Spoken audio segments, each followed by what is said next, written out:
Buenas tardes. Bienvenidos a esta conferencia que vamos a debatir sobre un tema, yo creo que muy interesante, totalmente voluntario.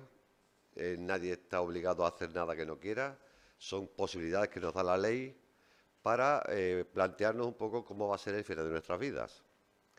Yo estoy aquí como responsable de la sección de Salud y Bienestar.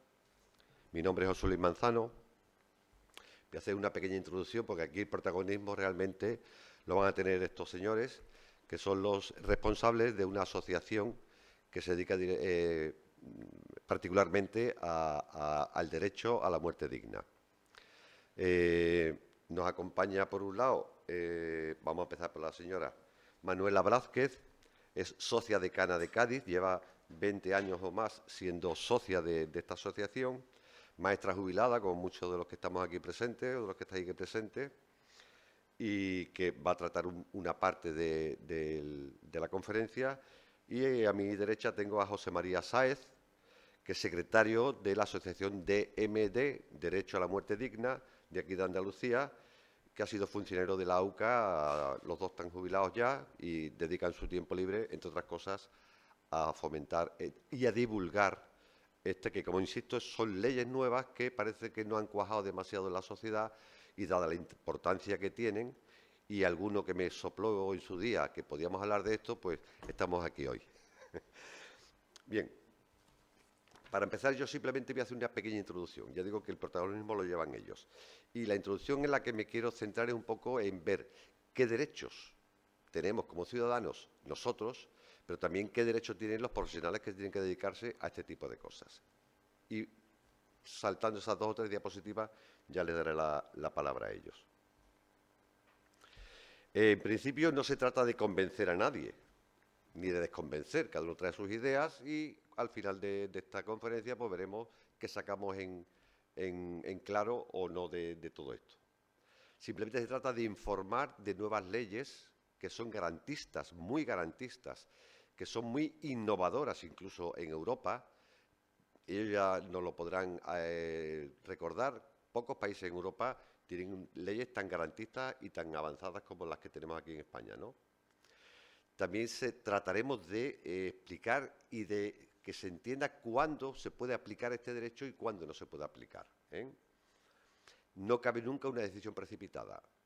Son cosas que hay que pensarlas, recapacitarlas, incluso a veces hasta consensuarlas con las familias si lo vemos conveniente, aunque es una decisión muy libre y muy personal, pero bueno, cuanto más aliados tenga uno alrededor de estas decisiones, yo creo que sería siempre mucho mejor. Y voy a hablar de la autonomía del paciente. Históricamente, en bioética, hemos terminado pasando de lo que era el sanitario paternalista clásico, era aquel médico, sobre todo, que hacía lo que él consideraba que el paciente necesitaba y lo hacía sin contar con su consentimiento. Era como se actuaba hace muchos años. A partir de las leyes y de la evolución de la sociedad, hemos llegado al paciente autónomo. ¿El paciente autónomo quién es? El paciente que es capaz de decidir por sí mismo y previamente muy bien informado y conociendo todas las probabilidades terapéuticas que hay alrededor, decidir qué es lo que él quiere para cuando tenga una situación de este tipo. Manifestaciones, por ejemplo, ¿cuáles? El consentimiento informado, la VVA, que es la voluntad vital avanzada, también conocido como instrucciones previas. Aquí en Andalucía le hemos puesto un nombre un poco llamativo. Instrucciones previas, en definitiva, la información clínica, la historia clínica. Ya como pacientes tenemos derecho a toda esa información. Pero es algo mucho más profundo. Es reconocer socialmente que el paciente es autónomo y es libre de decir lo que él quiera, lo que él considere que es bueno o no para aplicar en su vida o en su salud o en su proceso de enfermedad. Yo creo que ahí es donde está el triunfo de todo esto. Y tenemos que verlo como tal. Somos autónomos y podemos decidir. Con la información, insisto, que tenemos que tener y valorando todo lo que hay alrededor que nos pueda ayudar o no llegado este momento. También excepciones, ¿eh? Concretamente hay un par de excepciones en las que el paciente no tiene por qué dar su consentimiento. Por ejemplo, si está en riesgo por una cuestión de salud pública,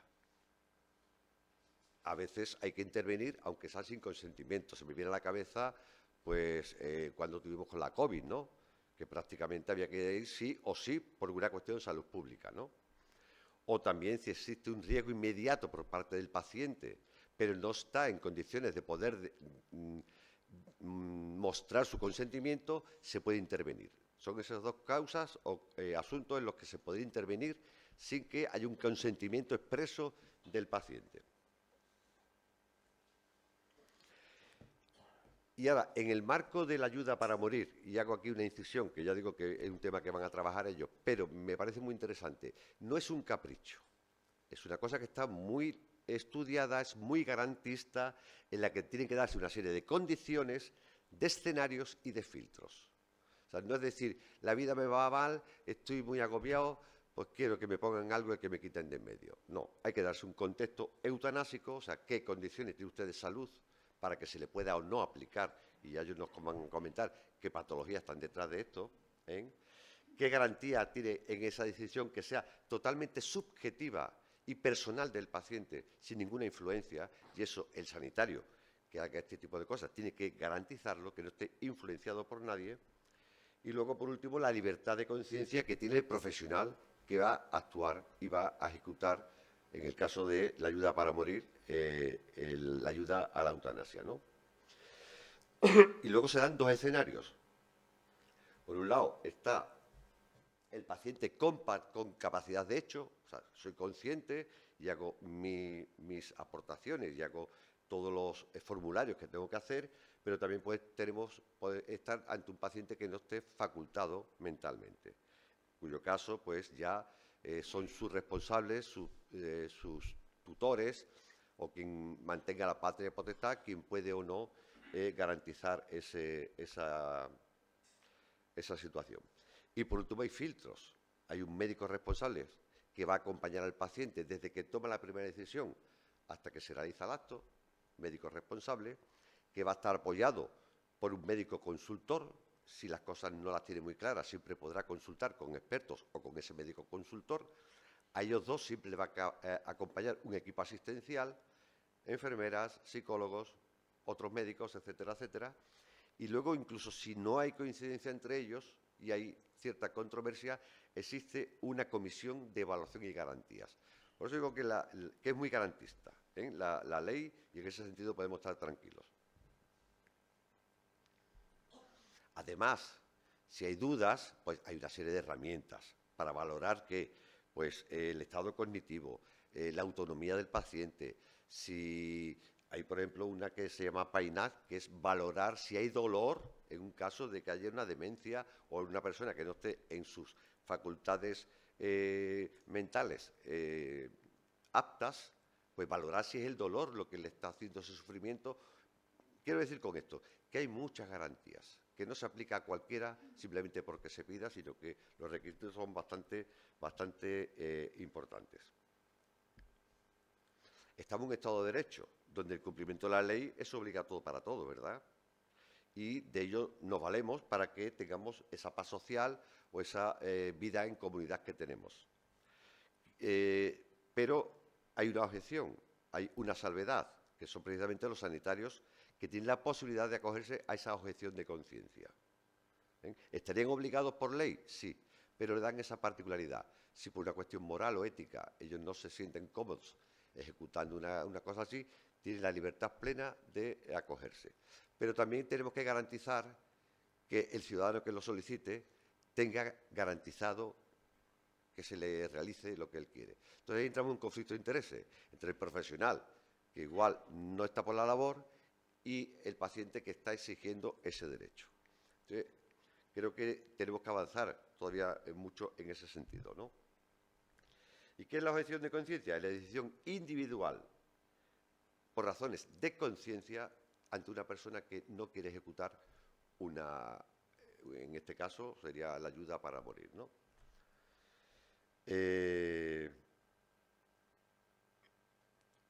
¿Por qué? Porque es contrario a mis convicciones, a mi moral o a mi moral religiosa en definitiva, a mí me causaría un trauma si yo tuviese que intervenir haciendo esto. Entonces tengo esa libertad de opción de la objeción de conciencia. Pero esa objeción de conciencia no es para todos los sanitarios, es para los que están dedicados exclusivamente a esta parcela y además de los que intervienen concretamente en ese asunto, que es o bien facilitar la muerte directamente al paciente o bien sería facilitar medicamentos para que el paciente haga lo que se llama un suicidio asistido. O sea que la objeción tampoco es tan general, o implicaría a pocos profesionales los que tengan esa opción de poder manifestarla. Y en el medio sanitario, pues es minoritario que no se reconozca y no se acepte esa objeción de conciencia. Pero también hay trabas. Por ejemplo, no se permite que haya una objeción de conciencia colectiva, ni institucional. Es que como esto es un centro religioso, pongamos por caso, ¿no? El Hospital de San Juan Grande, que lo llevan unos religiosos, como tú no sabes, no puede como institución hacer objeción de conciencia. No estaría permitido, ¿eh? Como tampoco está permitida la pseudoobjeción. ¿Qué significa esto? Bueno, pero soy objetor, pero no lo soy. O digo que soy objetor, pero lo que realmente quiero es ocultar que si manifiesto mi decisión real, voy a tener represalias, o voy a estar mal mirado, o voy a tener conflicto con otros compañeros, ¿no? O también otra traba a la objeción de conciencia es lo que se conoce como criptoobjeción. A mí eso me viene a la cabeza la señora Ayuso, que es hacer una objeción de conciencia a su medida, a la que ella quiera, sin respetar la norma, con muchas ambigüedades. Tampoco se permite objetar por comodidad, por desconocimiento de la norma o de la ley. ¿Bien? Por no querer ser la ovejita negra, pues no objeto como hacen todos mis compañeros. No, se pide que sea realmente una cuestión de conciencia. Y eso es un esfuerzo que se le pide a los sanitarios. Por el que dirán o por coacción. El otro día escuchaba en la tele una señora que decía, yo me hice objetora de conciencia ante el aborto, que parecía que estaba superado, y otra vez está en la palestra, está en la mesa de todo el mundo. Dice, porque si no me hacía objetora, me designaban simplemente a hacer abortos. Y yo como ginecóloga no tenía opción de hacer otra cosa que no fuesen abortos. O sea, ese tipo de condicionantes, de trabas, no se le pueden hacer al profesional porque entonces estamos limitando realmente su libertad como tal. Y ya os dejo a vosotros, José o Manuela. ¿Cuál de vosotros empezáis? José empieza. José empieza. Bueno, se me oye, ¿no? Bueno, ante todo, darle las gracias al Ateneo de Jerez y en particular a José Luis por darnos...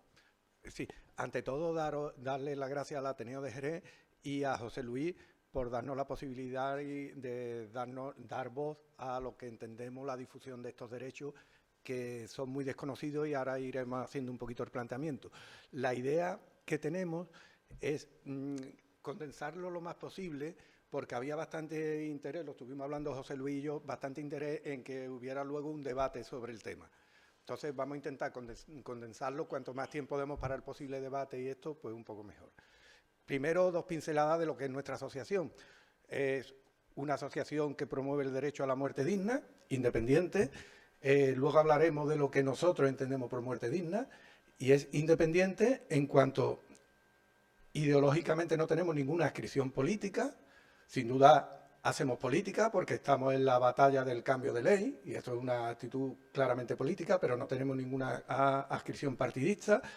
Y por otro lado, somos independientes también económicamente. Por ejemplo, nuestra asociación se sostiene exclusivamente de las aportaciones de sus socios y de donaciones que recibe de particulares. Nunca vamos a subvenciones públicas. Es algo que nos gusta decir porque nos parece importante. Nunca vamos a subvenciones públicas. Promovemos el derecho, el principio fundamental de nuestra asociación, el fundacional, es el derecho de toda persona a decidir cuándo y cómo morir, en toda la amplitud de esa corta definición, de toda persona en cualquier momento. Ese es el principio fundacional y hasta que no se consiga, nuestra asociación va a seguir trabajando en ello. En estos momentos, las prioridades coyunturales que tenemos en estos momentos, claro, plantear hoy en día que yo salga hoy de aquí y vaya mañana a recibir una prestación de ayuda a morir, que afortunadamente toco madera, no tengo problemas de salud, pues parece un poco chocante, ¿no? Comprendemos que en este tiempo eso es así, pero en estos momentos nuestras prioridades sí son divulgar y potenciar la realización de las declaraciones de voluntad anticipada, como él decía, como tenemos 17 autonomías y 17 nombres distintos para declaración de voluntad anticipada, testamento vital, en fin, instrucciones previas, 17. Yo suelo decir, quizás no debía, testamento vital, porque es lo que a la gente más le llega, no sabe de lo que le estoy hablando, porque hay ámbitos que llega y dice declaración de voluntad anticipada, ¿y esto qué, no? Entonces, pero bueno, divulgar y potenciar esto, y tiene que ver con la diapositiva de bienvenida que él ha apuntado algo, pero que ponía ahí, que ponía el testamento vital, fomentamos que se haga el testamento vital porque es bueno para ti, como persona, porque puede llegar un momento que haya que tomar decisiones vitales sobre tu vida, y el testamento vital hace una cosa, que garantiza que esas decisiones van a ser las tuyas, no va a ser ni la de los médicos, ni la de tu familia, ni la de nadie. Van a ser las tuyas. Ese es el fin último.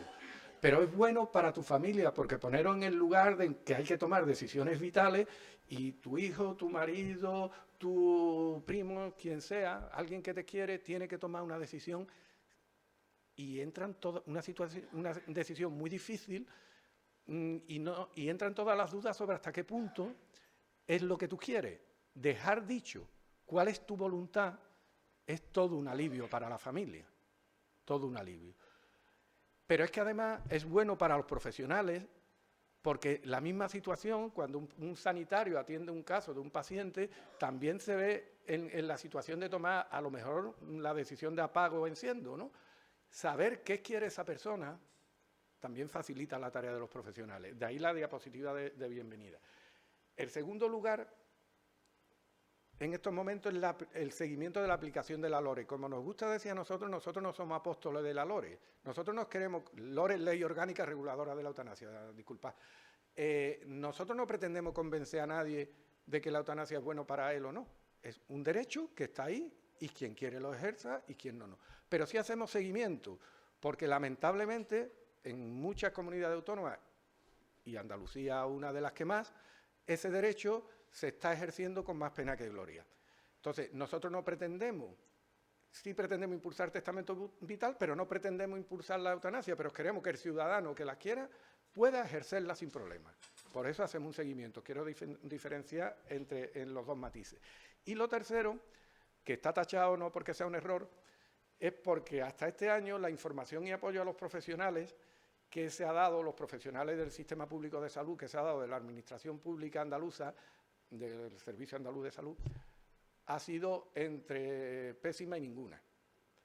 Entonces, nosotros creemos que no nos corresponde como asociación, nosotros somos una asociación de ciudadanos y nos toca estos temas como hoy, pero tenemos que hablar muchas veces con los profesionales e informarles un poco de cómo tienen que dar los pasos para esto, porque lamentablemente la Administración de Salud andaluza no lo está haciendo. ¿Qué sucede? Que este año, por fin, hubo comunidades autónomas que ya desde el año 21, que fue cuando se aprobó la ley, crearon los grupos de referentes, personal sanitario especialista en un tema tan fundamental y tan trascendente como este, especialista en esto, que eran el apoyo para los profesionales. Un médico que le llega un caso, mire doctor, quiero pedir la eutanasia, y el médico le entra vértigo, pues no sabe qué pasa, sabe que es la vida de una persona, es un caso muy delicado, y no sabe qué hacer ni tiene a quién llamar. Bueno, por fin en Andalucía este año se han constituido esos grupos de referentes y esperamos que en la diapositiva, en la próxima charla del año que viene, que pongamos esta diapositiva, ya no esté tachado, sino que haya desaparecido eso y nosotros no tengamos que informar a los profesionales. Hoy por hoy, nosotros vamos a los centros de salud, hacemos sesiones clínicas con los profesionales y os aseguro que sigue sin haberle llegado. Pero confiamos... De verdad, lo confío de verdad, no lo digo en plan positivista porque conozco a la gente que lo está impulsando dentro de la Junta y yo creo que a lo largo del año que viene esos grupos van a ir funcionando y le va a llegar a los profesionales. Esto es DMD, tenemos presencia en toda España, pero bueno, nosotros como nos constituimos en Andalucía en el 2010, DMD tiene ya 41 años, se constituyó en el año 89, en Andalucía como asociación independiente, DMD Andalucía, estamos federadas en todo el Estado, pues de 2010, pero vamos, eso un poquito. Y entramos ya, dejando DMD aparte, los derechos sanitarios al final de la vida. Y pongo esa diapositiva un poco así, no sé si fea o rara, o yo qué sé, lo que me salió en el momento de pensar en ello. Los derechos sanitarios al final de la vida, y antes lo comentábamos ahí, no son derechos de muerte, ni son derechos de vida. Lo que pasa es que el tabú a la muerte ejerce una sombra tan pesada que parece que no existen. Nadie piensa en el momento que está terminando, que tiene unos derechos. Bastante tenemos estamos la tragedia de la muerte, como la vivimos en la cultura judeocristiana, ¿no? Esa tragedia, esa sombra, lo nubla todo. Y nosotros estamos contra eso. Os digo, a nivel anecdótico, nuestra asociación hemos tenido el debate de cambiar el nombre de la asociación de Derechos a la Muerte Digna, porque lo de la muerte tira para atrás. Hombre, si nosotros queremos normalizar la muerte, porque forma parte de la vida, es lo que le da sentido a la vida desde nuestro punto de vista. Ahora, no podemos caer en que eso nuble todo el momento final, y porque al final esto lo único que consigue es incrementar el sufrimiento. ¿De acuerdo? Todos tenemos, seguro, muertes trágicas, muertes muy dolorosas, momentos muy duros, que después lo analiza uno con frialdad y es casi innecesario. En la línea de lo que decía José Luis, ya esto a las leyes se llega, hay una evolución social, son evoluciones lentas siempre, las evoluciones sociales. Aquí pongo el marco legal como ha ido evolucionando desde el periodo ya democrático, con unos cuantos paradigmas que ahora comentaré un poquito, pero que quiero que veáis que estos derechos no son de una noche de verano, sino que hay una evolución ya desde el año 86, con la Ley General de Sanidad, y a partir de ahí cómo ha ido evolucionando, ¿no? En particular, tres que voy a pasar muy rápido porque ya la he adelantado, sobre todo una. La Ley de Autonomía del Paciente de 2002 es clave. Y una cosa, no voy a estar muy de acuerdo con algo que tú has dicho tú, lamentablemente muchos profesionales de la salud todavía no entienden la Ley de Autonomía del Paciente y le molesta que el paciente le diga, no me ponga usted este tratamiento, no me tome este, sigue molestando. Hace 23 años de la ley, 23, y sigue pasando. Yo he tenido en una charla una enfermera de Punta Europa, del hospital de allí, en que me decía, bueno, pero si rechaza el tratamiento se tendrá que ir del hospital. ¿Qué dice usted? Una profesional en activo, ¿eh? Entonces, entender en el fondo lo que es la autonomía del paciente, aceptarla, y me pongo a su servicio para ayudarle, pero no le voy a ayudar en aquello que usted no quiera. Un poquito, esa ley es fundamental. Quiero decir también sobre esa ley el consentimiento informado, que todos los profesionales lo ven de otra manera, pero los ciudadanos casi siempre vemos como la garantía por si pasa algo que usted le ha firmado. Bien, eso es importante, pero es mucho más importante, esto se hace porque yo lo autorizo. Este es el fondo, creo yo, nuclear del consentimiento informado. Documento fundamental y muy importante. Ley de muerte digna de Andalucía, en 2010, fue la primera ley de muerte digna en España, después ya se fue corriendo a otras comunidades autónomas, y es la primera vez que en un texto legal en España se habla de derechos, de que una persona en la muerte tiene una dignidad, es algo. Antes se ha muerto. Lo tratamos como, bueno, por el proceso de muerte hay que tratarlo humanamente. Y por último, el último paradigma, la Ley Orgánica Reguladora de la Eutanasia de 2021, que no digo nada porque voy a hablar un poquito más para adelante, ¿no? Esto es muerte digna para DMD. Aquella que cada persona, bueno, primero sin sufrimiento como mínimo exigible, pero que varía según las convicciones personales, es decir, aquella que cada persona quiere para él, subjetivamente. No es la misma para ti, que para mí. Y ese es el concepto de muerte digna para DMD. Todo lo que se salga de ahí nos parecen malas muertes, porque puede ser buena para mí, pero para otra persona no. En todo eso se engancha, lo voy a hacer muy rápidamente, rechazo del tratamiento, ya lo acabamos de hablar, el tema de la obstinación terapéutica. Ya hoy en día esas cosas están quedando muy atrás, ¿no? Hace 20, 30 años, eso, pero hoy en día la limitación del esfuerzo terapéutico, esas cosas ya por fin van estando muy asumidas. En el tema de paliativo me lo voy a saltar porque hablaremos después, pero el cuidado paliativo también fundamental en el entorno de la muerte digna.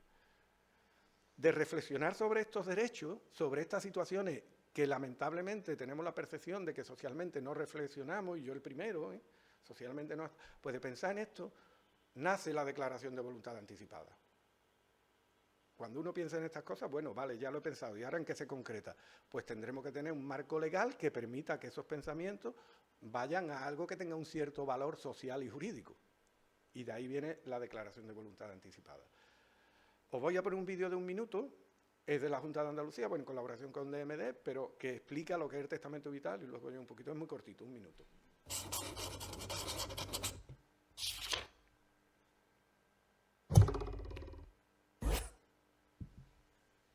Existe un tabú social sobre la muerte.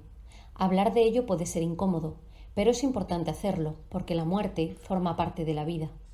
Nadie sabe cómo ni cuándo será su final, pero tienes derecho a decidir cómo no quieres que sea.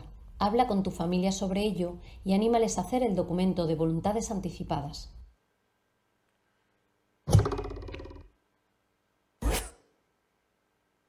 Es un documento donde manifiestas tu voluntad sobre los cuidados y los tratamientos que deseas recibir o rechazar en el caso de que llegues a una situación de deterioro en la que ya no puedas expresarte.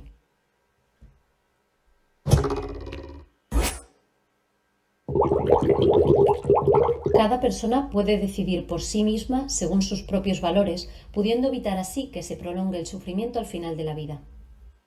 Te aseguras de que se cumpla tu voluntad cuando ya no puedas expresarla. Alivias a tus familiares y personas queridas en la toma de decisiones. Facilitas la tarea del equipo sanitario que tendrá clara tu voluntad sin necesidad de acudir a familiares.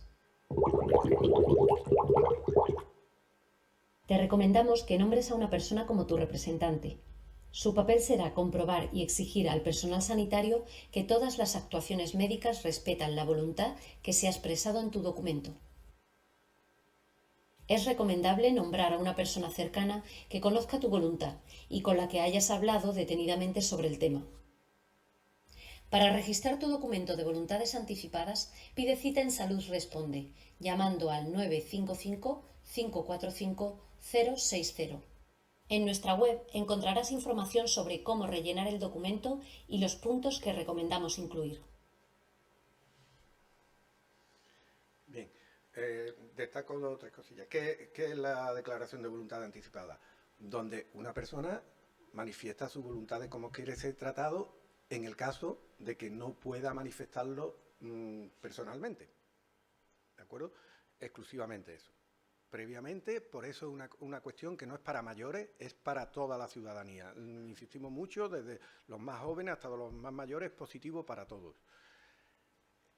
¿Quién lo puede hacer? Cualquier persona mayor de edad, los menores de edad emancipados, y es tan potente que, bueno, que salvo que esté judicialmente incapacitado, cuestión que, bueno, también desde el año 2001, ya no sé si sabéis, los incapacitados no existen, legalmente no existen en España, se incapacita a una persona para un acto concreto durante un tiempo, pero ya esa idea de esta persona no está capacitada y para todo podemos decidir por eso, ya desde el año 21 no existe. Entonces, salvo que haya una resolución judicial que incapacita a esta persona para hacerla, también pueden. Quiero decir que es un documento que tiene bastante soporte jurídico detrás, ¿no? Se registra por Salud Responde, hay que llamar, pedir la cita. En la provincia de Cádiz hay 5 puntos de registro, los veis ahí, son los 5 hospitales grandes, bueno, 6, perdón, porque están los 5 hospitales grandes más la delegación en Cádiz, la delegación del SAS en Cádiz. ¿Y qué es lo más importante? ¿Cuándo tiene validez y difusión? Solo tiene validez si la persona no puede manifestarse por sí mismo. Parece, a nada que lo pensemos, bastante lógico. Si yo quiero saber cómo quiere que te tratemos, yo soy un médico, tú llegas, estás mal, pues te preguntaré, ¿no? Parece lo lógico. El problema está si tú no te puedes manifestar. En ese momento es cuando tiene validez. Es más, no es ilegal consultar el testamento vital si la persona se puede manifestar. En ese momento es cuando tiene la validez. Y sería muy necesario desde nuestro punto de vista que hubiera una campaña de difusión de un tema que es beneficioso para todos. Antes también lo hablábamos. Yo no me he encontrado todavía con una persona que me haya dicho, yo estoy en contra del testamento vital. A la inmensa mayoría que me encuentro no se la han hecho. No tiene nada que ver una cosa con la otra, ¿no? Pero desde luego está en contra, porque caben todas las ideologías, todos los credos, todas las morales, todos los puntos de vista. Es personalizable al 100%. Entonces, no me he encontrado nadie que haga eso, pero no se hace una campaña pública de difusión. Consecuencia de eso es, bueno, el paupérrimo índice de testamentos vitales que tenemos en España en general y en Andalucía en particular. Ya veis, estamos en el 6,81 por 1000, 0,6%. ¿De acuerdo? No voy a entrar en el funcionamiento de los registros, que en todo caso luego en el coloquio un poquito esto. Sobre testamento vital era lo que os quería decir. Voy un poquito rápido porque ya he mirado el tiempo y vamos un poquito... Entramos en el tema de eutanasia. Primero esta diapositiva. En el año 2020, una fuente nada sospechosa de progresía, como es el Ilustre Colegio Oficial de Médicos de Madrid, pues reconocía que había un 69,25% de la población totalmente a favor de que hubiera una ley de eutanasia en España. Una regulación de la eutanasia en España. Pero es que en el año 24 ha subido ya con la ley vigente, ha subido al 73%. Por eso hay ley de eutanasia en España. Porque hay una necesidad social y una sociedad que está mentalizada por este tema y madura para tenerla. No es por el capricho de unos cuantos. Esta es la razón de fondo. Muy mayoritario, si veis los porcentajes. Insisto, las fuentes no son nuestras. Son del Colegio Oficial de Médicos de Madrid, que está en contra de la eutanasia. Tiene escrito. Pero en cambio su fuente, cuando hacía los estudios, sale lo que sale, ¿no? Voy a hacer una introducción porque precisamente a raíz de aprobarse la ley de eutanasia, y entro paliativo, veis ahí, declaración de voluntad anticipada versus paliativo versus eutanasia, y el versus tachado. Porque para nosotros son 3 derechos de los ciudadanos, los 3 igualmente válidos, los 3 cubren una necesidad, y lamentablemente los 3 infradotados. Desde que se aprobó la ley ha habido una corriente, no sé si lo habréis escuchado alguna vez en las noticias, ha habido una corriente de contraponer paliativo-eutanasia. Si potenciamos paliativo, no es necesario la eutanasia.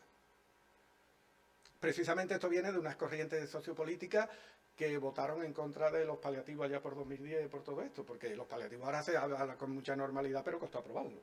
Los que sois del término del ambiente de salud lo sabéis, tuvo la misma posición que está teniendo la eutanasia, ¿no?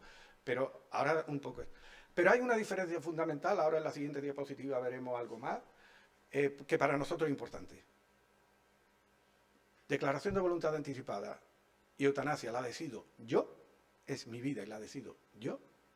Y paliativo, la ley habla de decisión consensuada con el equipo médico. Literalmente habla de consensuada. Perfecto, o sea, no es una crítica que sea consensuada, porque es una atención médica y me parece muy bien. Pero tenemos que saber que si solo optamos por la opción de paliativo, la decisión va a ser del médico. ¿De acuerdo? Que está muy bien en determinado ámbito. Algunas diferencias. ¿Quién toma la decisión que acabo de explicar? El tema de los requisitos, ahí es donde más se parece, porque hay que estar mal, tanto para la eutanasia como para paliativo, hay que estar mal. La cercanía al final de la vida, esto es una diferencia fundamental, pensar que en paliativo el final de la vida se ve cerca y hay un sufrimiento ahí. Pero, por ejemplo, para la eutanasia no exige que esté cerca. Pensar en una persona con Alzheimer que tiene solicitada su eutanasia o quiere solicitar cuando está consciente antes de tenerlo, puede estar años, pues es motivo para aprobar una eutanasia, pero no tiene la frontera de la muerte cerca, a lo mejor va a ser dentro de muchos años. No tendría sentido una ayuda paliativista ahí, pero en cambio de la eutanasia sí. Luego, si queréis, entramos como en esos casos, se pueden regular y esto. Y bueno, la duración del proceso paliativo es, no sé, 1 hora, 1 día, 5 días, 10 días, depende al hospital que entre, y no me haga hablar del hospital de Puerta del Mar de Cádiz y del hospital de Puerto Real, donde uno es ejemplar y otro es ejemplar en el sentido contrario. Entonces, depende de dónde caiga, pues va a estar más días o menos días. ¿Entiendes? No voy a señalar, bueno, ya he señalado bastante. El de Puerto Real es ejemplar el grupo de paliativo porque lo es, y en el Puerta del Mar, pues te van a aguantar todo lo que sea, y eso genera sufrimiento. En la ley de eutanasia, vamos a ver, es que son, no sé, por decir 3 segundos, pueden ser 2, es inmediato, no hay ningún tipo de sufrimiento, ni de cuando el paciente ha tomado la decisión, pues ya está. Quería decir eso para que no caigáis cuando escuchéis el falso debate de contraponer potencia paliativo. Los paliativos son muy necesarios. Allí en el centro de salud comentaba con la enfermera gestora de casos que iba precisamente a un cuidado paliativo ahí al campo, cerca de Jimena, y lo necesitan. Los paliativos tienen que llegar a las casas, tienen que llegar a pacientes que están en sus casas. Están infradotados de una manera, o sea que no estamos en contra. DMD está absolutamente a favor de paliativo, pero cuando escuchéis esa contraposición, sabéis que es falsa. No es así, por la razón un poco que os he explicado. Nosotros, la eutanasia no es como morir. Vamos a ver, esto no se elige. A algunos les gustaría, a algunos no nos gustaría. Me parece muy bien lo de morirse. Me parece una cosa, no sé, me parece lo normal, con lo cual me parece hasta bien. Pero lo que se elige es cómo hacerlo. En lo que trabajamos es cómo hacerlo. Cuando antes hablábamos también del tema espiritual, de temas religiosos, también en un caso de una persona ayer que me dijo, yo quiero la vida porque lo que me diga Dios, está muy bien, es tu derecho, respetable, cada uno pensamos como pensamos y tenemos las creencias. Pero aquí estamos hablando de un acto de vida, se hace mientras uno está vivo. No estamos hablando de espiritualidad, a partir de ahí ya vendrá la espiritualidad de cada uno y la forma de pensar de cada uno, absolutamente respetable desde mi punto de vista. Caben todas, pero estamos hablando de cómo actuar en esa sombra tan oscura que nos impide ver, que decía antes, que nos impide ver que en tu último momento también tienes unos derechos para no pasarlo tan mal, ni tú ni los tuyos. ¿De acuerdo? Aspectos esenciales, algunos lo ha hablado José Luis. Bueno, se reconoce un nuevo derecho, un derecho fundamental, por eso se regula por ley orgánica, un derecho muy potente, un derecho que va a ser difícil, posible, pero difícil que vaya para atrás en España, porque un derecho fundamental es muy difícil de modificar. Otra cosa es que con los colores políticos, pues la ley se modifique, se haga más restrictiva, menos restrictiva, mucho más de lo que ya es, va a ser difícil. Pero bueno, que sea más o menos restrictiva, pero que desaparezca el derecho ya va a ser difícil. Y es un derecho no solo fundamental, sino prestacional. Tengo derecho a que la administración me preste un servicio. Yo tengo derecho a pasear por la calle, pero mi derecho lo hago si quiero o no. Pero aquí además tengo derecho de que me den algo. Entonces, un derecho prestacional. Es una ley muy garantista, la más garantista del mundo, para DMD lo tengo que decir, más garantista de lo razonable, porque tantas garantías se acaban convirtiendo en un problema para el paciente, pero esa es la opinión de DMD. Pero lo que sí, en la línea que decía José Luis, garantía la tiene toda, no, más. No es como algunos dicen, bueno, esto es para matar a los viejos. Vamos a ver. Primero que es un disparate, ¿no? Y después que cualquiera que se acerque a la ley, una ley fácil de leer, tiene 19 artículos, no un tocho, que el que se quiera entretener un ratito no necesita mucho. Y es una ley la más garantista del mundo. Tiene un plazo legal de tramitación de 20-45 días. No es que seamos unos ambiguos y ponemos 20-45, es que menos un plazo, todos los demás en la ley se establecen como plazos máximos. Por ejemplo, el paciente llega a su médico, le dice quiero pedir la eutanasia y en 48 horas tiene que tener el primer proceso deliberativo. O sea, hablar con el médico, con el paciente y decirle si sabe lo que supone, la alternativa que tiene, la situación, explicarle un poco para que la cosa se medite. Lo puede hacer en 48 horas, pero lo puede hacer en 2 horas o lo puede hacer en 24 horas. Como todos los plazos son así, pues va de los 20 días, que es uniendo todos los plazos máximos al mínimo, a los 45, que es si todos los plazos se llevan hasta el final. Se han creado unos órganos por comunidad autónoma para que sepáis quién resuelve realmente, que son las comisiones de garantía y evaluación de la eutanasia. Cada comunidad autónoma hay una. Igual que soy crítico en algunas cosas, en Andalucía tenemos suerte con la comisión de garantía y evaluación que tenemos, está en Sevilla. Son gente súper comprometida y que además hacen su trabajo, atienden a los profesionales, a quien llama, pacientes que llaman, cogen el teléfono, si le ponen un correo electrónico te contestan. Son gente que la verdad que toca no siempre ser crítico, sino un poquito ahí. Y deja la aplicación en manos de las comunidades autónomas. Claro, las competencias sanitarias están al 100%, como esto va a temas sanitarios, pues está un poquito así. Muy restrictiva, para nosotros excesivamente. Nosotros ya estamos trabajando en otra cosa. Solamente, exclusivamente esos dos supuestos, no lo voy a leer, lo tenéis ahí, esos dos supuestos para tener derecho al contexto eutanásico que nombrabas tú. Solamente esos dos supuestos. El primero es como muy obvio, el que todos tenemos en la cabeza. Y el que le suele decir al paciente cuando llama, pues tengo ELA, tengo un paciente de ELA, vale, pues sí, este está un cáncer, no lo típico, eso. El primero. El segundo un poquito más, no diría yo ambiguo, pero sí difícil, no es lo tradicional, que es el sufrimiento grave, crónico, imposibilitante, porque ahí tiene que haber unas valoraciones. Pero la ley permite que sin tú tener una situación terminal, si el padecimiento es grave, es crónico, porque voy a poner típico ejemplo, persona mayor con 1000 patologías, pero ninguna lo va a matar ni en un día ni en una semana, no sabemos, ¿no? A lo mejor sí, pero puede estar a tiempo. Pero es crónico, esto no va a tener cura, años no va a perder. Imposibilitante, necesita ayuda para sus labores básicas de alimentarse, asearse. Bueno, y después tiene 20 patologías, la gravedad ya es lo único subjetivo, pero es la parte que muchas veces cuesta incluso a los sanitarios entender. Ese segundo supuesto, que no tiene nada que lo esté matando, pero la persona se siente mal. Y una cosa importante, porque suele salir seguramente en el debate también el tema de la enfermedad mental, la ley en ningún momento hace diferencia. Habla de sufrimiento físico o psíquico, de esa manera general, da igual de dónde provenga. Da igual que sea por una esquizofrenia, que sea porque tengo el hígado hecho polvo. En ningún momento la ley hace eso. Si llega en el momento del debate, hablaremos de los recursos de anticonstitucionalidad que se pusieron en esa línea y que, bueno, fueron por el Constitucional descartados, ¿no? Ligeramente el cronograma de la eutanasia es un poquito más detallado, aquí están todos los documentos, pero básicamente, para que lo veáis, el paciente va al médico, dice quiero pedir la eutanasia, hay una solicitud, se rellena, hay unos pasos intermedios, proceso deliberativo, pero a los 15 días vuelve a verse, ese es el plazo máximo, el que os decía antes, el único plazo máximo, perdón, es que es mínimo, no máximo, al revés, el único plazo mínimo, esos 15 días. Aunque la ley prevé que si el paciente está muy mal, se puede acortar, pero por definición es mínimo.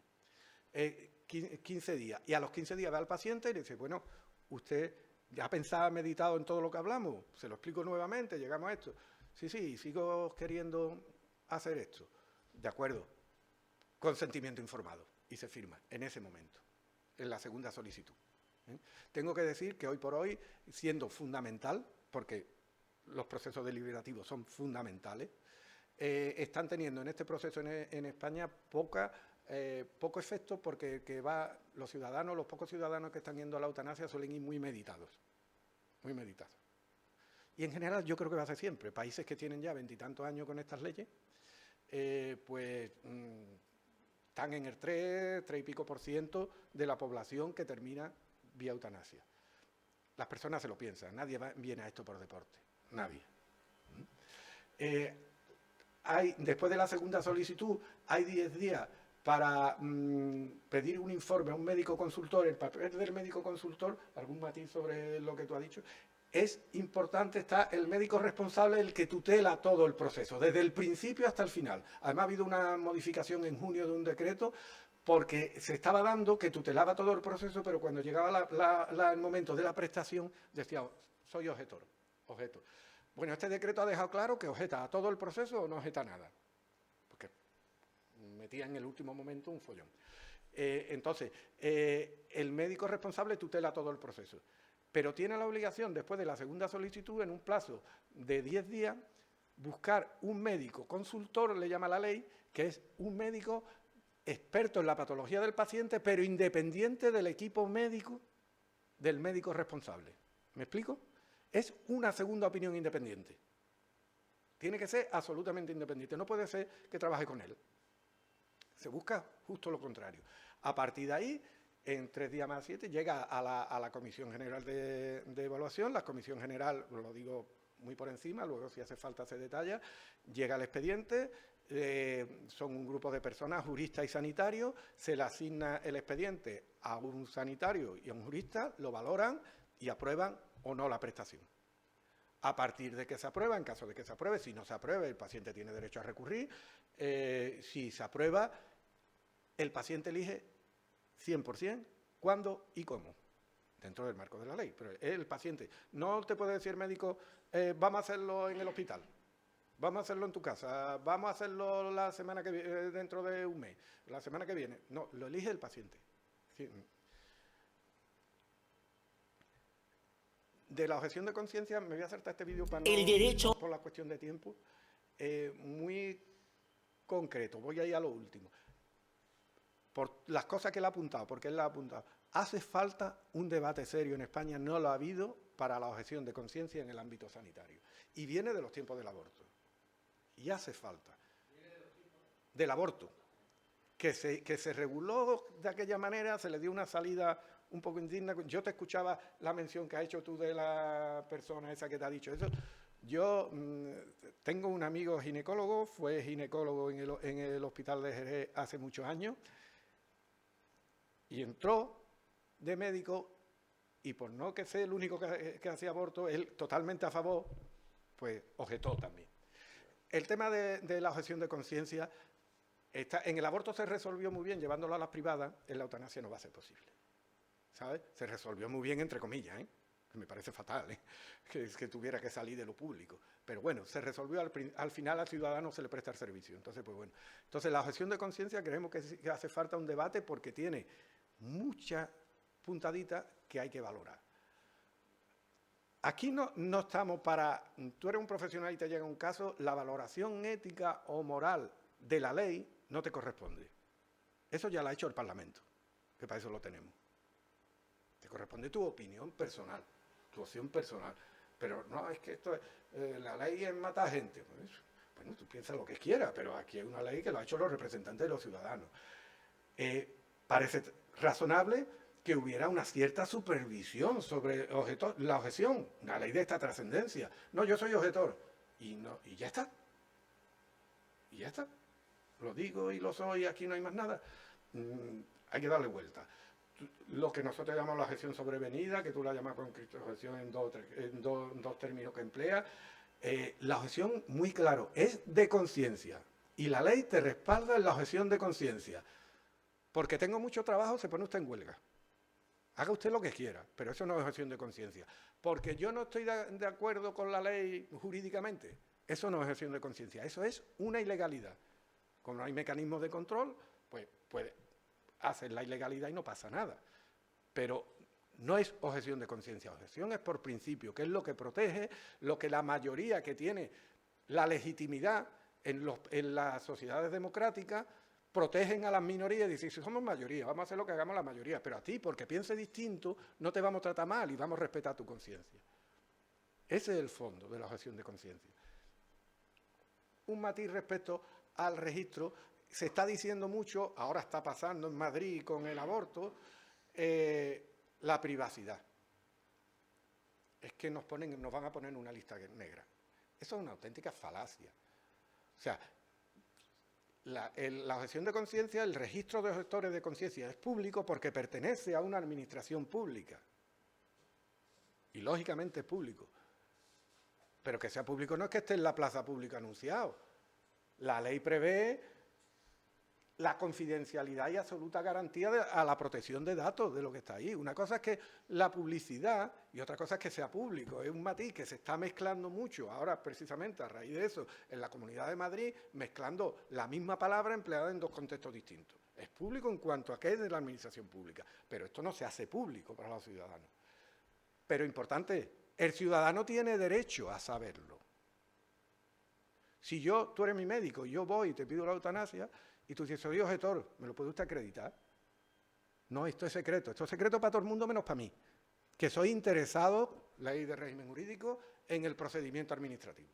Y los interesados en el procedimiento administrativo tienen derecho a saber el 100% de los temas que afectan a ese procedimiento, el concepto de interesado de la ley, para cualquier procedimiento en España, salvo aquellos que en Consejo de Ministros se declaran secretos. No es el caso. Y un matiz muy importante, la objeción de conciencia vino, la primera que todos tenemos en la cabeza, de la mili. Pero claro, en la mili no se elegía, te cogían y te llevaban. A trabajar en los servicios públicos de salud no se le obliga a nadie, ¿eh? Es una elección que usted hace. Y viene a una empresa que tiene una cartera de servicios que pone esto. Yo defiendo la objeción de conciencia, porque está en la ley. Yo no estoy de acuerdo con la objeción de conciencia, pero desde el momento que es legal, la defiendo. Con la garantía de vida, que de verdad sea de conciencia y que haya una supervisión, que no sea lo que pasa. Tenemos problemas para encontrar médicos, ahora vaya a ver algún dato, para encontrar los médicos para la eutanasia, y resulta que en Andalucía hay 1.640 y tantos objetores. Tenemos, ¿cuántos son? 20 y tantos mil profesionales. El problema no son los objetores, que por cierto, los dos que yo me he encontrado en 2 procesos directos de eutanasia han sido ejemplares, los 2 objetores. Personas más lejos de mi forma de ver el mundo no había, pero han sido 2 profesionales ejemplares, porque son gente consecuente que tiene sus principios y lo cumplía. Y yo me salgo, pero no pongo palo en la rueda. Y eso es respetable, yo lo respeto totalmente, me parece gente. El problema están los que no son objetores, pero aprovechan la objeción, pues porque tengo mucho trabajo, porque no me quiero comer marrón, ahora más papeles. Esto es lo que no me parece respetable. Y es lo que está creando un poco problemas. Datos, esto ya estoy terminando, datos, la eutanasia que se están haciendo, porque se están haciendo, ¿no?, en Andalucía. Llevamos hasta, estos son los datos oficiales un poco de la Junta, 81 casos en Andalucía en los 3 años de la ley, porque en el 2021 Andalucía entró un poco más tarde y no se hizo ninguna, ¿sabes? Ahí tenéis un poquito los datos y la duración del proceso, que veis, nos vamos al 2024, datos oficiales de la Junta, que cuestionamos, pero que lo creemos y por eso lo ponemos ahí, lo creemos formalmente, porque nos parece suficiente. No nos tenemos que pelear con la Junta para decirle que usted está tardando 3, 4 y 5 meses, cuando en 1 año y medio, en realizar una eutanasia. Porque con 66 días sobre el máximo legal de 45 ya me parece suficiente. No tenemos que seguir hablando. El plazo máximo en un tema como este es inadmisible ni en un día, desde nuestro punto de vista. Ni en un día. Estamos hablando de personas especialmente sensibles, situaciones de vulnerabilidad total y sufriendo. Es inadmisible. La desfachatez en este punto es que en el informe concluye que la eutanasia se está desarrollando en España razonablemente bien. Vamos, en Andalucía, perdón. Yo con 66 días me parece que no es argumentable. Un vídeo de 1 minuto y ya el debate. El vídeo es como el nuevo paradigma que nosotros pensamos, por si os da por hablar algo de él. A ver, él es Fernando Marín, vicepresidente de nuestra asociación actualmente, de la Federal. Y bueno, Jacqueline, que era, porque ya no es, y no es por lo que va a contar. Que no es un fracaso, que disponer de tu vida no es un fracaso, es una decisión personal que tú tomas en el uso de tu libertad. Por ejemplo, yo no estoy harta de nada, estoy disfrutando mi vida full.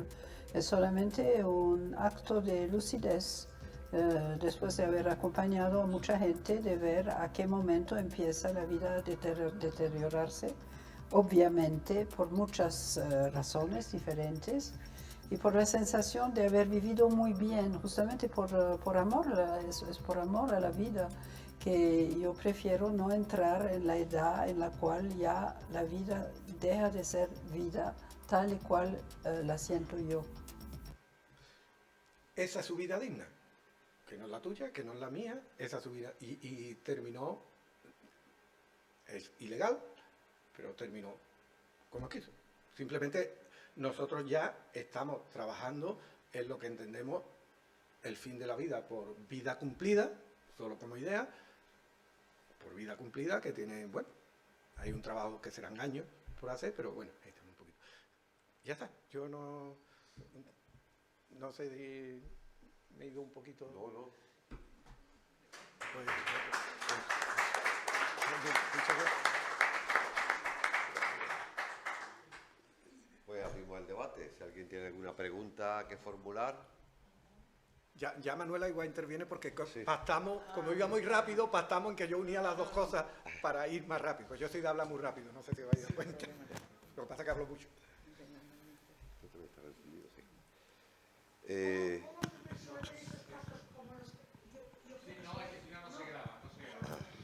¿Cómo se resuelven esos casos?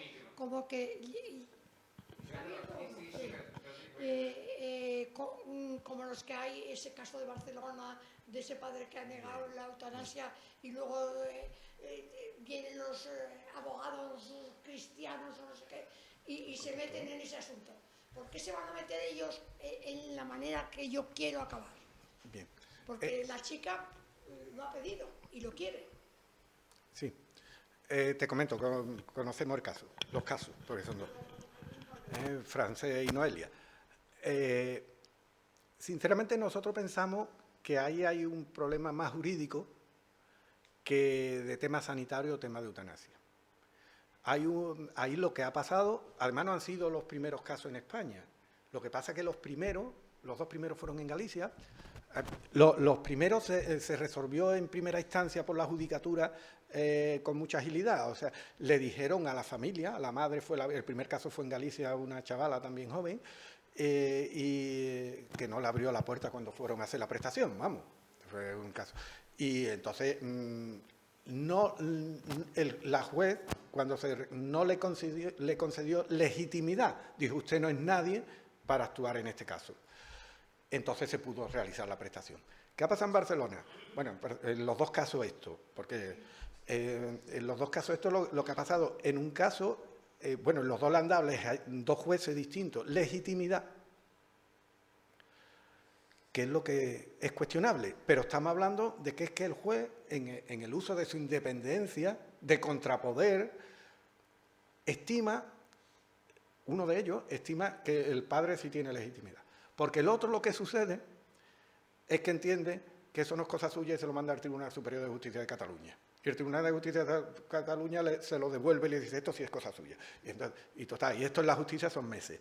Pero quiero decir que ahí hay un debate más competencial jurídico de la judicatura con el Poder Ejecutivo. Fijaros, el caso de Francés ya está en el Constitucional. Ya está, hace 3 semanas. ¿Sabéis quién pone esos recursos?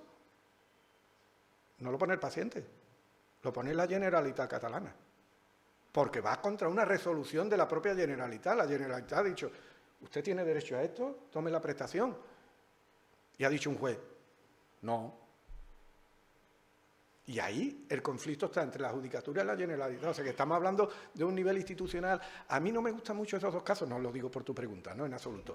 No me gusta mucho porque creo que no son representativos del proceso de eutanasia, sino es un conflicto jurídico que puede pasar en cualquier faceta de la vida. No sé si me he explicado. ¿Tenemos datos de número de personas que han hecho que han usado anualmente o en el último año ese derecho a la eutanasia y a cuánto se le ha denegado? Si es que se ha producido algo. Sí. A ver, se están concediendo, te lo voy a decir porque los denegados no los tengo aquí.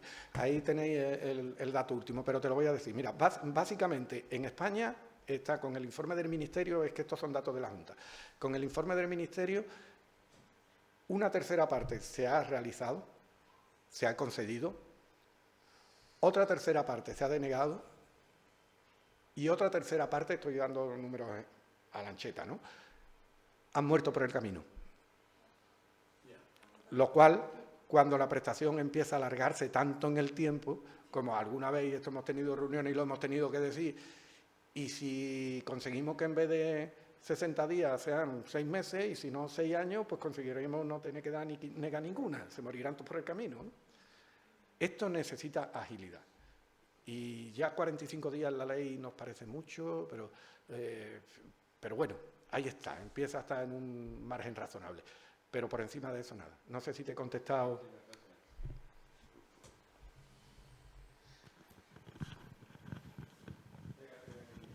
Sí. Hola, buenas tardes. Casos reales, ¿no?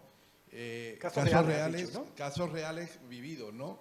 De decirte el médico a la hora de aplicar paliativos, que tú decías que era una decisión médica y no exclusivamente del paciente, decir, yo no voy a aplicar paliativos que acorten la vida del paciente, pero textualmente de hace unos días, porque yo estoy aquí para salvar vidas y no...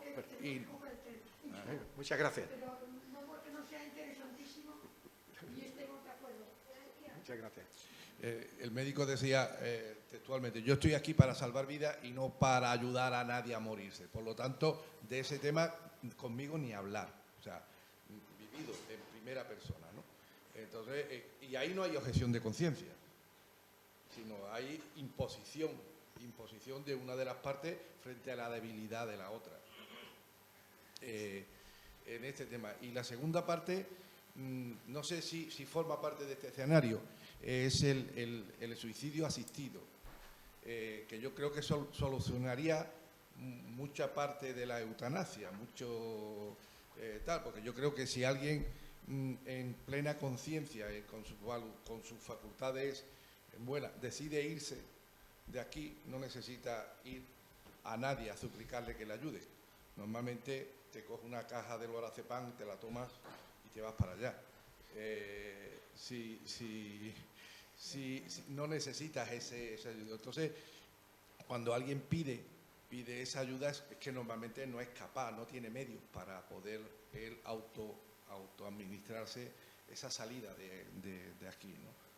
No sé.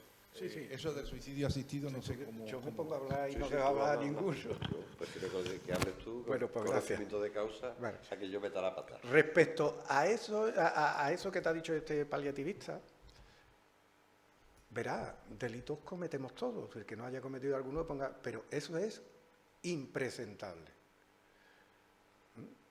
Y el discurso simplemente voy a dejar una pregunta en el aire, preguntaros por qué los enfermeros, los auxiliares de clínica, todas esas personas, parece que sí están en los hospitales para ayudar a morir, porque los únicos que tienen ese discurso son los médicos.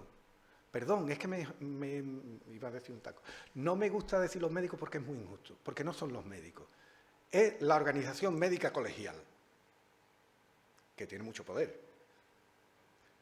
Porque tú hablas con los médicos, mira, yo he estado después de una charla de este estilo y después tomando un café y decirme un médico que me había rebatido el tema, fue la conversación del juramento hipocrático. En fin, puesto a decir tonterías nos vamos a Hipócrates, ¿no? Y me dice luego tomando el café, hombre, pero si esto se ha hecho siempre. Digo, acabáramos, ¿no? Acabáramos. Está diciendo unas cosas y ahora llega el momento y se ha hecho siempre. Pues no nos vale, le valdrá a usted, pero a DMD no le vale, porque esto se tiene que hacer legalmente, no cuando usted quiera y siempre, porque la legalidad es lo único que garantiza el derecho de los ciudadanos de manera genérica. No nos vale casos particulares, que te toque un buen paliativista, una persona humana, una persona sensible. No nos vale. La primera cosa. Suicidio asistido. En España lo tenemos. La ley esta tiene... Cuando la prestación se da, hay 3 posibilidades de ejercerla. Que te hagan la prestación en el ámbito hospitalario, vía intravenosa, eutanasia. En tu casa, vía intravenosa, eutanasia. O que te faciliten el producto y tú te lo tomas. Suicidio asistido. Porque te lo tomas tú. Es un matiz para mí más técnico que otra cosa. Porque además en el fondo nadie hace el suicidio asistido porque ha habido un caso en Andalucía. De los 3 años que llevamos, 3 años y pico, ha habido un caso. Nadie los quiere porque es mucho más lento, puede tener complicaciones, personas que están muy delicadas, pues vómito, te tienes que tomar el piperín, un poquito, y en cambio lo otro es como muy automático. Mira, hay un país que no tiene eutanasia. Por eso digo que las palabras hay que medirle un poco... Bueno, hay muchos que no tienen eutanasia, pero el país donde más personas mueren porque quieren no tiene eutanasia, que es Suiza. Pero tiene una regulación del suicidio asistido tan laxa que va toda Europa allí a terminar, el turismo de eso que dice, cuando todo el que quiere y tiene dinero, se va para allá. Y es suicidio asistido porque allí no te dan el producto y tú te vas. Entonces, el tema del suicidio y la eutanasia realmente lo veo más como un tecnicismo que otra cosa, ¿sabes? Siempre dejando aparte que una cosa es el suicidio que estamos hablando y otra, uno de los grandes dramas sanitarios de este país es el suicidio y sobre todo en los jóvenes, ¿no? Porque creo que después de los accidentes de tráfico la causa de muerte más grande por debajo de 40 años es los suicidios. Y eso es un drama que no tiene nada que ver con esto.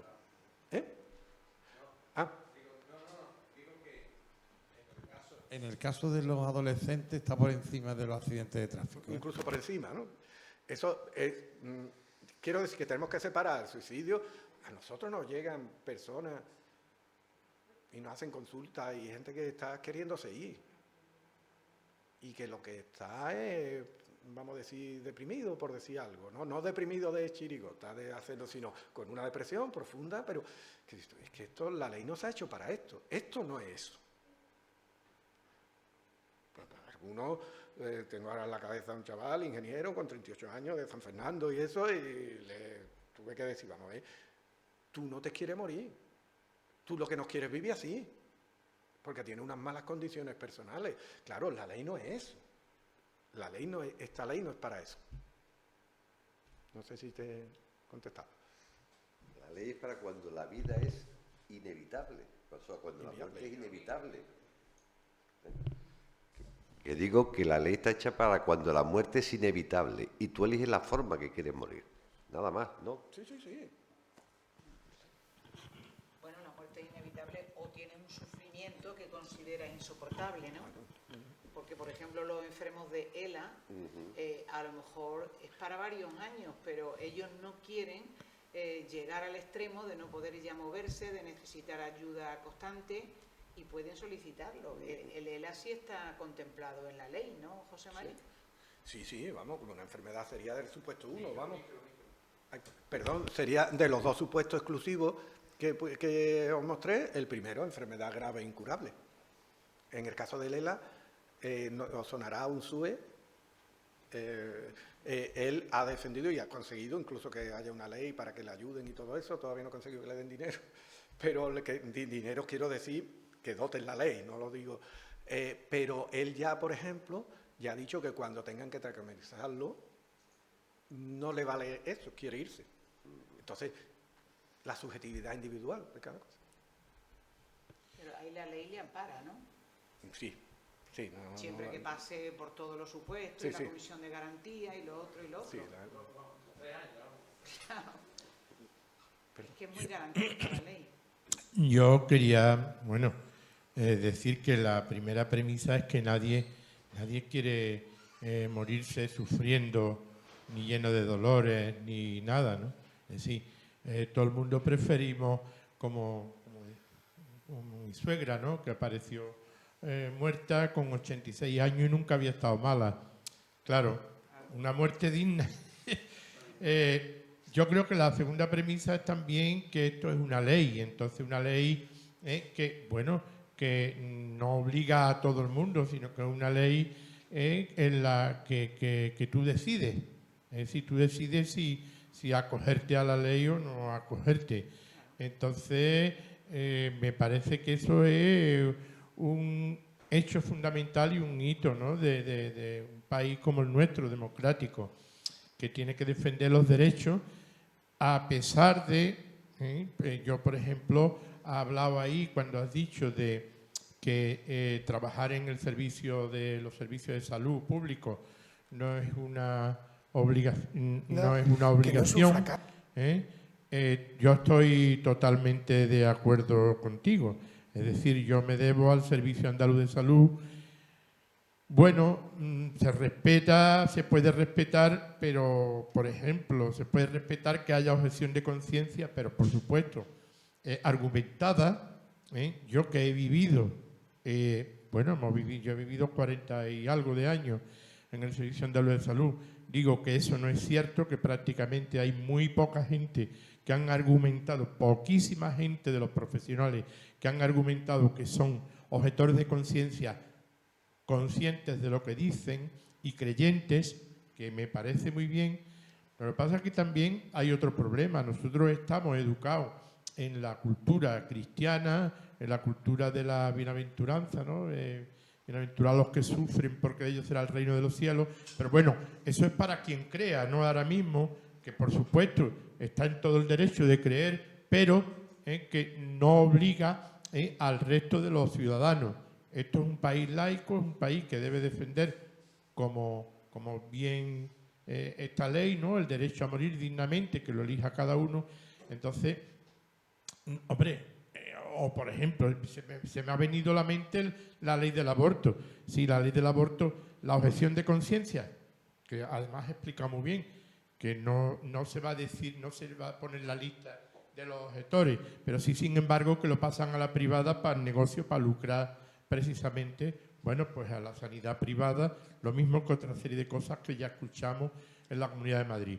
En definitiva, yo creo, y ya te digo, yo he estado muy cerca, he estado en la unidad de infecciones, y con el tema del SIDA, he vivido durante muchos años mucha gente yéndose, mucha gente muriéndose, en la unidad también de hematología y de trasplante, la unidad de trasplante, y bueno, sufrir, desde luego, nadie lo quiere, y aliviar el sufrimiento y que se muera dignamente, yo creo que es un derecho, y eso creo que lo que falta es desde las escuelas también hablar sobre la muerte, porque la muerte es una cosa que nos coge de lejos, que no aceptamos, pero que es irremediable e irreversible. Entonces, si no hacemos llegar eso desde la infancia, si no hacemos también o abrimos un debate entre los profesionales para que vean que eso no es nada, que es simplemente ayudar a morir dignamente, es que no hay ningún, aunque a la derecha le pese, ¿no? Porque claro, la derecha precisamente defiende el concepto de que el aborto es una vida, o que yo soy objetor de conciencia porque eso es un asesinato, ¿no? Entonces, en fin, yo nada más quiero decir eso. Bueno, pues parece que no hay más nadie que quiera... Si os parece, antes nombré algo de caso de Alzheimer, voy a hacer una pincelada, tenemos 5 minutillos, escasos, vamos, para el tema de la salud mental. Los antecedentes son, cuando sale la ley, en primer lugar el Grupo Vox presenta un recurso de inconstitucionalidad y en segundo lugar el PP. La verdad que técnicamente el de Vox dejaba mucho que desear y se resolvió rápido, y el Tribunal Constitucional hizo una aclaración porque en el recurso hablaba de que personas que tengan una depresión, que tengan un problema, se les puede aplicar la eutanasia. Y el Constitucional dijo que no, que la ley no cubría eso. A raíz de ahí, lo que pasó a la opinión pública, el discurso de los recurrentes, fue que la enfermedad mental no la cubría la ley. Costó un añito y pico normalizar que la enfermedad mental está aquí metida, al 100%. Sí es cierto que tiene unas peculiaridades, en según qué caso. Porque es que cuando hablamos de enfermos mentales, parece que aquí están los locos, los enfermos mentales, todos somos como un saco, ¿no? Nadie se nos ocurre decir, ¿usted está enfermo? ¿De qué? Yo soy un enfermo somático. Pues no se nos ocurre, ¿no? Se concreta un poquito, ¿no? Pues las enfermedades mentales igual. Entonces hay enfermedades mentales que son difíciles de diagnosticar o de valorar, que tú lo has puesto ahí en tu diapositiva, si la persona tiene capacidad de decisión y todo eso. Y puede llegar el momento en ese sesgo de enfermedades mentales, no en genérico, de enfermedades mentales, sino en ese sesgo de enfermedades, que sea difícil o especialmente haya que amarrarse especialmente en la valoración. Pero para eso el médico responsable tiene la posibilidad de formar un equipo asistencial, que tú lo has nombrado, donde está, por supuesto, en el 100% de los casos, enfermería. En Andalucía fue la primera, ya hay otras comunidades, trabajo social, más aquellos profesionales que puedan ayudar en el diagnóstico del caso. Psicólogos, psiquiatras, especialistas de otro tipo, un sociólogo, yo qué sé. Tiene la capacidad para formar el equipo asistencial que quiere. Y es verdad que la valoración de la enfermedad mental, de ciertas enfermedades mentales, puede ser muy difícil. Decía antes el tema del Alzheimer, porque es muy claro, pero no solo el único, es el que suena más, pero no solo el único, que puede durar años. Y tenemos casos que a nosotros nos llaman y nos dicen, pero está con Alzheimer. Vamos, la semana pasada me llama un socio nuestro, que además es el hombre ciego, pero ha hecho el testamento vital últimamente y se ha podido hacer y esto, y me dice, tengo esta situación con la madre de un amigo. Tiene Alzheimer. Digo, hombre, hay que valorar la situación, si está suficientemente bien. tiene momentos de lucidez, va al registrador, el registrador está formado para valorar eso, y si no lo puede valorar, su obligación es no registrarlo y esperar a los apoyos y los informes que puedan ser necesarios, pero si la persona está bien, puede registrar su testamento vital, aunque tenga diagnosticado Alzheimer. Si todavía razona, si el registrador ve, bueno, esta persona tiene Alzheimer, pero viene y se explica, no hay ningún problema. No hay ningún problema. ¿Qué pasa? Que cuando llegue el momento en que ya no sea capaz, que ya, en función de lo que haya declarado, imaginaros que dice que quiere cuando ya pierda, bueno, nosotros, por ejemplo, en el modelo de testamento vital que tenemos aquí, ponemos el grado un poco no me sale la palabra, pero los distintos, la demencia severa, la demencia, pues ya en la demencia media, lo que sea, cuando esté así, no lo va a poder pedir. Si lo pide, como no es capaz, no tiene validez. Pero si lo tiene hecho en el testamento vital, se aplica como primera y segunda solicitud del proceso eutanásico. No sé si me estoy explicando. Lo tiene hecho en el momento que era capaz, pues entonces se puede aplicar en el momento que sea necesario.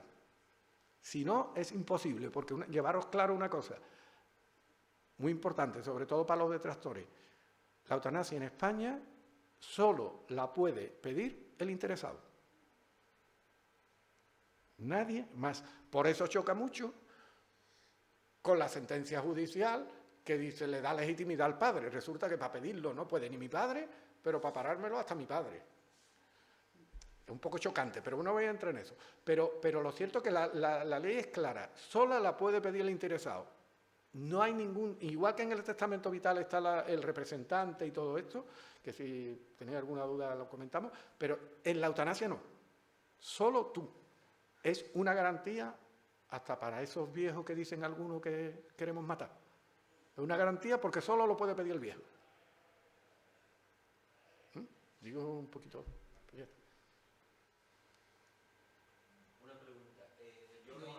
No, que quiere grabarla. No, porque queda en el vídeo.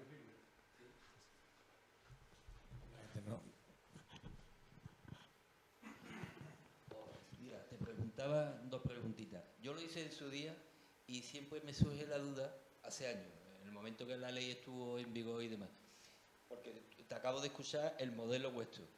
¿Se ha cambiado algo a lo largo de estos últimos años? Porque he llamado y he preguntado para el tema de si tenía que hacer alguna modificación y en principio no me han dado información, ninguna. Sí. Eso por una parte. Por otra parte, para hacerte las dos preguntas, ha habido compañeros, porque yo lo hice directamente en Cádiz, porque en la delegación, porque esto cuando se inició no se hacía en ningún otro sitio, directamente allí. No tuve ningún tipo de dificultad, es decir, me atendieron perfectamente y rápido. Pero hace poco algún compañero me ha dicho que en el hospital de Jerez concretamente la unidad pues no, prácticamente que no existía, que en teoría se supone que estaba allí, pero que bueno, que no lo atendía absolutamente nadie. En cambio, hace poco me han dicho otra persona que efectivamente que ha estado y que la han atendido y la ha podido hacer. ¿Vale? Te comento, te doy respuesta a las dos cosas. Primero, respecto a los cambios. Tú lo hiciste hace bastante tiempo, sí ha habido cambios que afectan. Depende de tu valoración si con lo que tú tienes estás satisfecho, pero, por ejemplo, no se podía poner la eutanasia porque no había ley. Yo ya hice la modificación en el año 2022, yo lo tenía hecho de 2005 el testamento vital y lo hice incluyendo la eutanasia. Pero es que en junio de este año, junio pasado, se ha hecho una modificación que ha añadido explícita, en el mismo decreto de la objeción que os he referido antes, pues añade el anexo 5. Había 4 anexos en el testamento vital, ahora se ha creado el anexo 5 específico para la eutanasia. Específico, que se rellena o no se rellena, según cada uno. Entonces, cambio ha habido. Ya depende de si tú, lo que tú tienes escrito, estás satisfecho con ello, no es necesario que lo modifiques en la línea que la ley te permite ahora. Pero si no, ahora tienes más posibilidades, claro. No.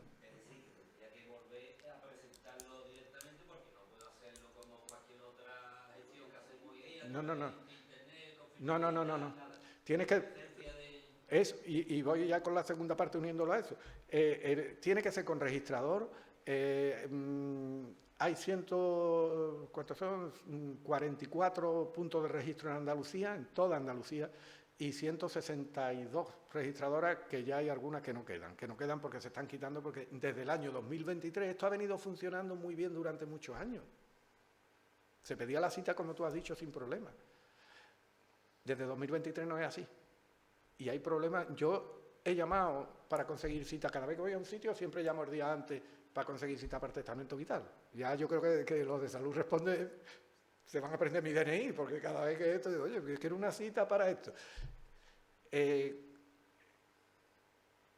Antes de ayer, agenda cerrada en Jerez, agenda cerrada en Villamartín, agenda cerrada en Algeciras, y en Puerto Real y los 2 de Cádiz, abiertos.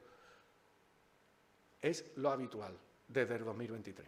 Está habiendo muchos problemas operativos de eso. Jerez funciona el hospital, el registro regular, mal. ¿Sabes? Tuve una reunión con ellos, tú estabas.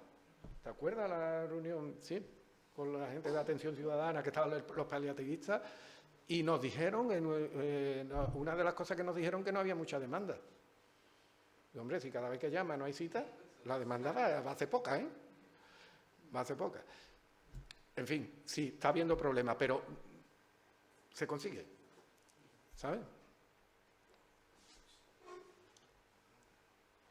Y en el testamento vital, ¿quién valora? En el testamento vital, ¿quién valora la capacitación? En el momento de hacerlo, Sí. el registrador, las registradoras, son casi todas mujeres, las registradoras. Teóricamente no me consta, tienen una formación específica para eso. Vale. Se hacen, no ponen a registrar a cualquiera. Mira, están queriendo abrir el punto de registro de la línea, llevan ya como un añito y pico, del hospital de la línea, como hay un pequeño hospital allí, lo están queriendo abrir y poner una registradora. Y ahora mismo está recibiendo formación. Lleva 2 o 3 meses con esa formación.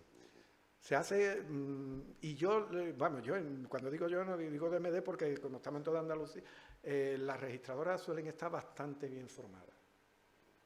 ¿No? Y su obligación es, si no te ven, si ves que voy yo contigo, que eres mi pareja, y llego allí y empiezo a decir, no, mira, la registradora te va a decir, a ver. Claro. O no te puedes expresar, ¿sabes? Es el primer filtro. ¿Qué importancia tiene? Allí espera, te dan el micrófono. Mientras tanto, ¿qué importancia tiene la elección de un representante?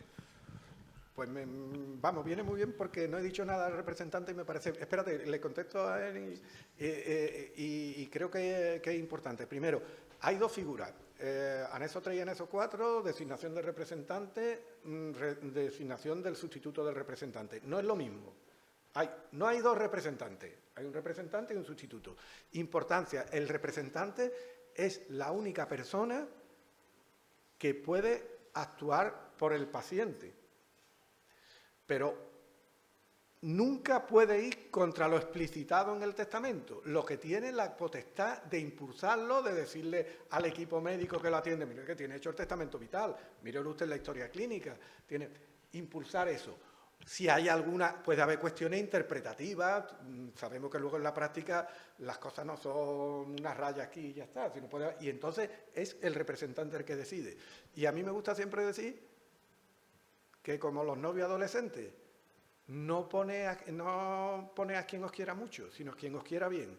A alguien que esté dispuesto a respetar vuestra voluntad y pensar que a veces quien os quiere bien, no porque sea mala persona, sino porque es una situación tan difícil que a lo mejor su personalidad no da para afrontarla.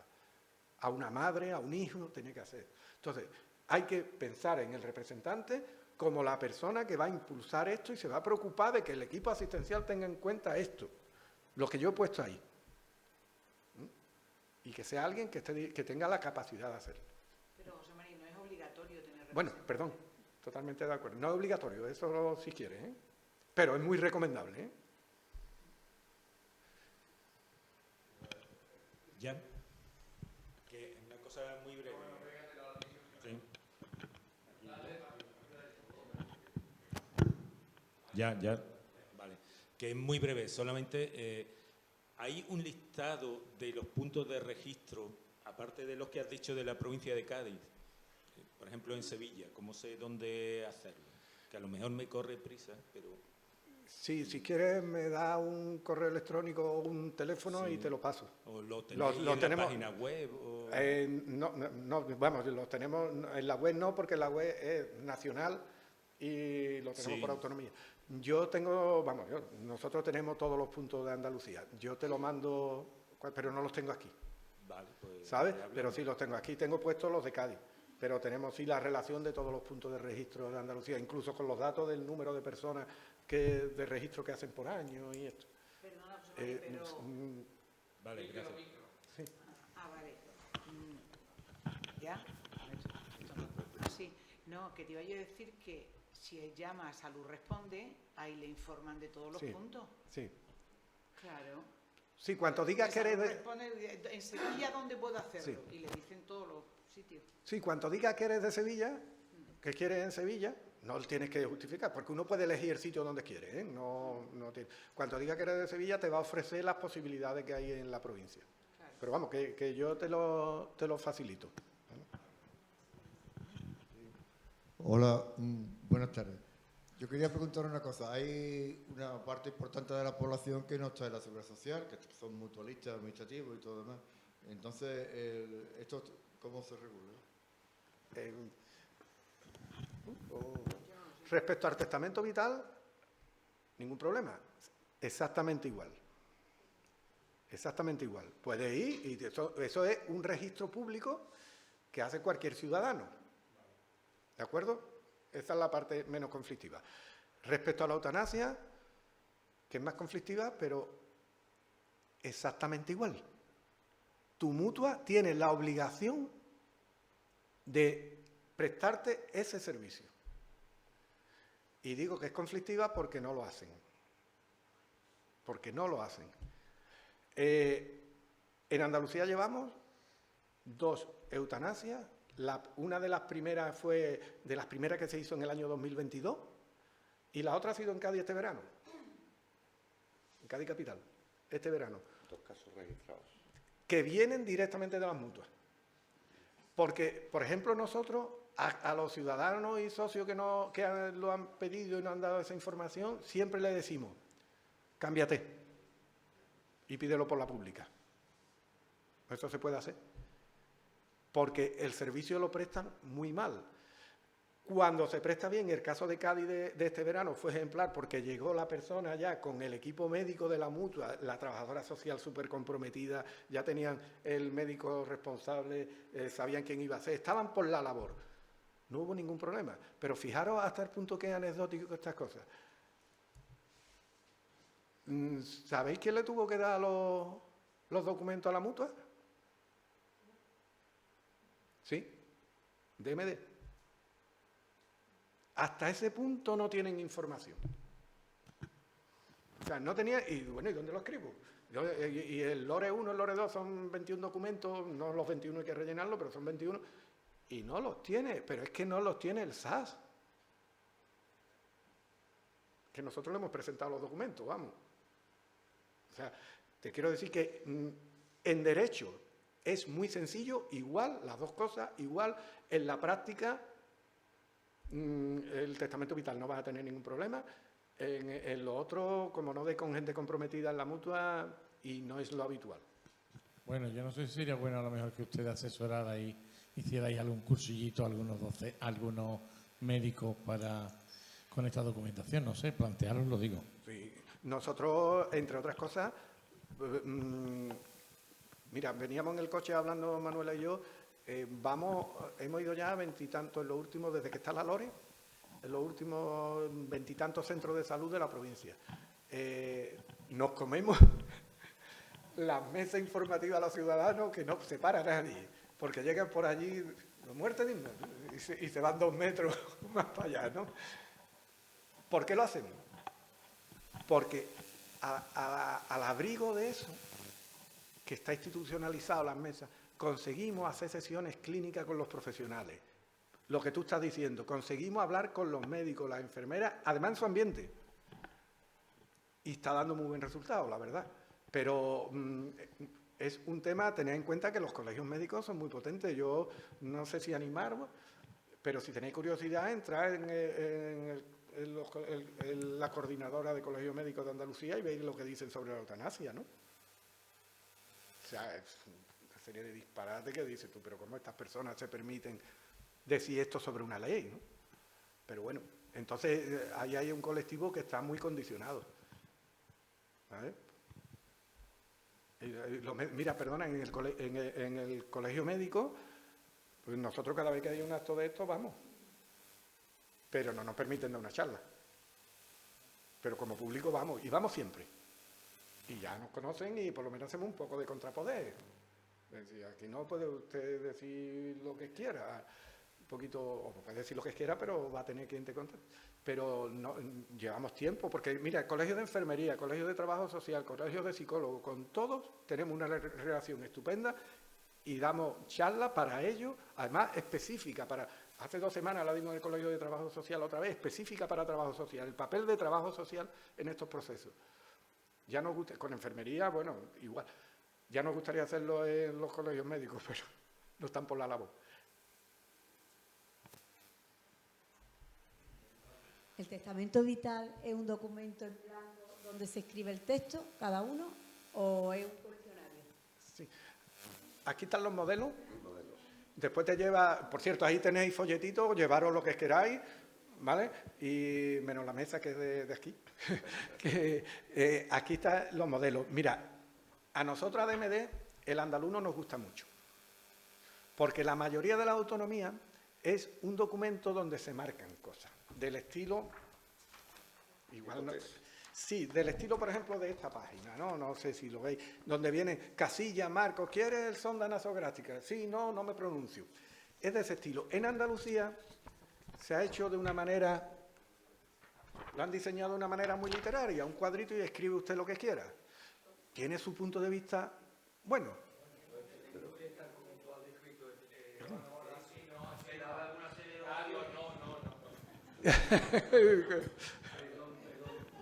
Mucho perdón.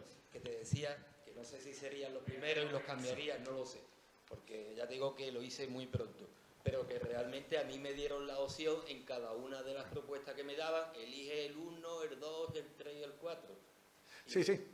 Ahora ya digo, lo tenéis aquí, os lo podéis llevar. Hemos traído uno con los que nosotros proponemos a nuestros socios, por supuesto personalizable al 100%, pero con lo que nosotros decimos, tener en cuenta, poner estas cosas, que es importante, si lo pensáis.